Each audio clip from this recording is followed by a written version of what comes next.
In the 1950s and 60s, as the Middle East shook off colonial rule, one man became the voice of Arab unity and independence, Gamal Abdel Nasser, the president of Egypt.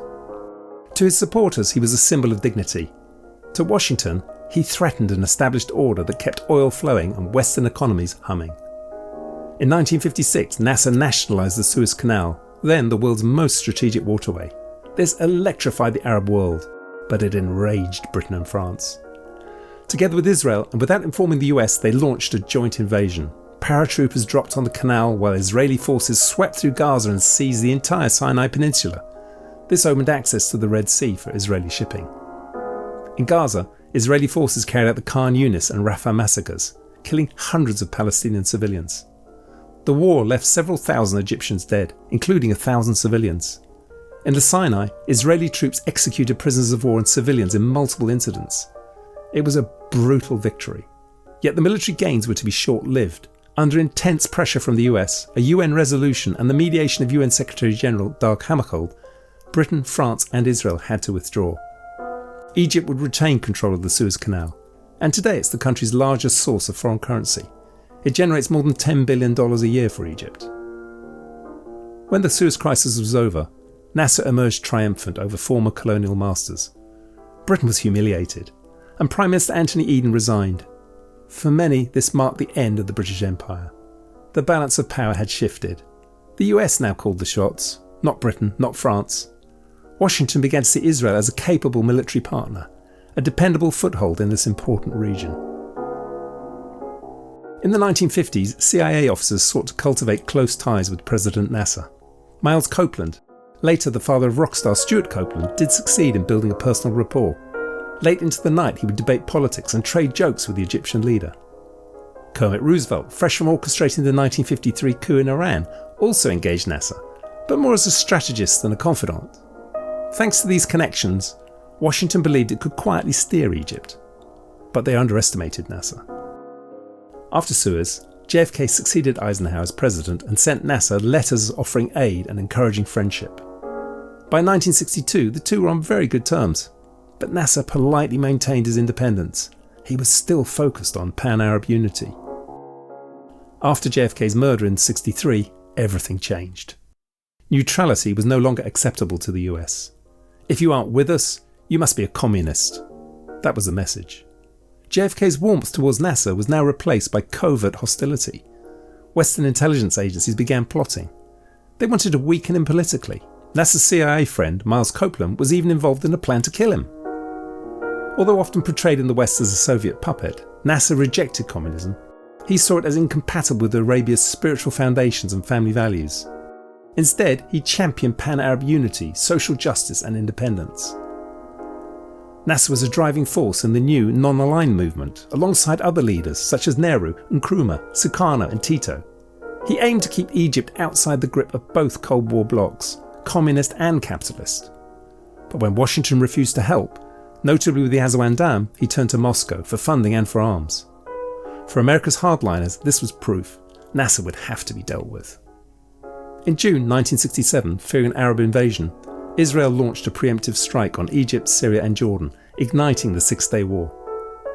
Amid the chaos of the fourth day, the USS Liberty, an American intelligence ship, was attacked by Israeli bombs, napalm, bullets and torpedoes.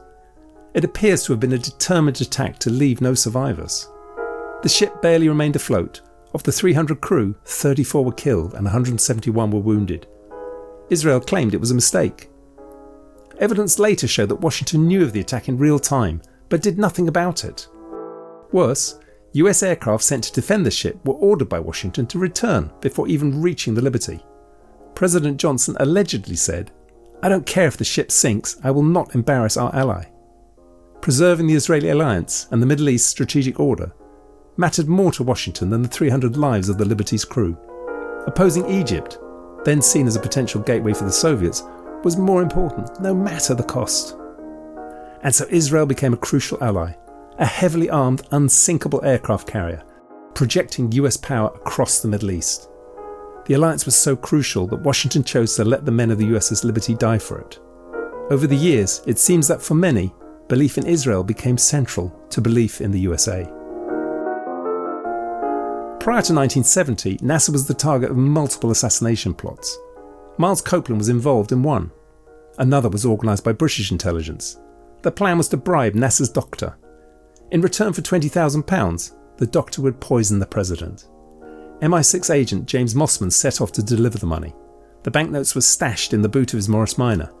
But the money went to the wrong person and the plot was revealed. The episode revealed how ruthless and determined the West would be. Not long after this failed MI6 assassination plot, in September 1970, aged 52, Nasser died suddenly and unexpectedly. Officially it was a heart attack, but many were suspicious. Around 5 million people attended his funeral, one of the best attended events in all of human history. Whatever the cause of Nasser's death, his vision of a united Arab world was over. The US now developed its alliance with Israel, while also forging closer ties to oil-rich monarchies, especially Saudi Arabia. In October 1973, Egypt and Syria launched a surprise attack on Israel during Yom Kippur, the holiest day in Judaism, a day when Israeli forces will be at the lowest state of readiness. Early Egyptian gains restored Arab pride for a time, but the US airlifted weapons to Israel and the tide was soon reversed. To punish the West for supporting Israel in this way, Arab producers cut off oil supplies. Queues for fuel now snaked through Western cities, a stark reminder of how dependent the West was on Arabian oil. For the US, the lesson was clear. Control of oil could no longer be left in foreign hands. After the 1973 oil shock, US Secretary of State Henry Kissinger acted swiftly. By the mid-1970s, a momentous deal had been struck with Saudi Arabia. It meant that oil would now be bought and sold only with US dollars. Saudi revenues would be recycled into American banks and weapons.